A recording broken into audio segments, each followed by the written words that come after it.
J'aime personnellement le slam de poésie et je trouve que c'est une belle approche pour rendre l'écriture dynamique chez nos jeunes, les intéresser à tout le côté oral, sonorité.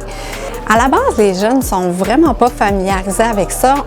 Ils ne connaissent pas, ils ont peut-être entendu déjà le mot, mais sans nécessairement savoir qu'est-ce que c'est exactement le cadre compétitif, le cadre jeu de mots. Des fois, j'en parle avec mes amis, puis souvent, ils vont me demander c'est quoi ça du slam? Moi, je réponds souvent que le slam, c'est un texte que tu écris, ça va souvent être un poème, mais c'est pas obligé d'être un poème. C'est justement, sinon, c'est comme une pièce de théâtre, mais on enlève le dialogue puis le acting. Puis tu fais juste écrire un texte puis tu le présentes devant le monde avec l'émotion, l'intonation puis tout ça. J'aime bien écrire puis dans le slam, c'est pas juste écrire, mais c'est rencontrer le monde qui font du slam aussi, puis là tu partages des intérêts communs. C'est voir les différentes sortes de textes. Que des fois il y en a qui le font avec beaucoup d'émotion parce que ça leur permet de livrer un message qu'on aime à dire justement genre quand ils veulent parler normalement, ils n'y arrivent pas, mais avec un slam, ils y arrivent. Donc ça, je trouve ça quand même assez fun dans un sens, là.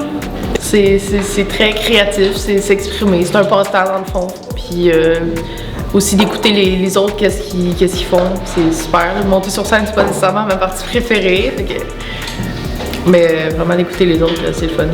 Au niveau pédagogique, c'est une belle façon de, excusez l'expression, décoincer le langage de nos jeunes. Parfois, ils sont littéralement gênés, ils n'osent pas écrire, c'est difficile pour eux parce que c'est un côté créatif à lequel ils ne sont pas habitués en classe de français. Donc, ça vient un peu leur faire voir le français sous un autre angle.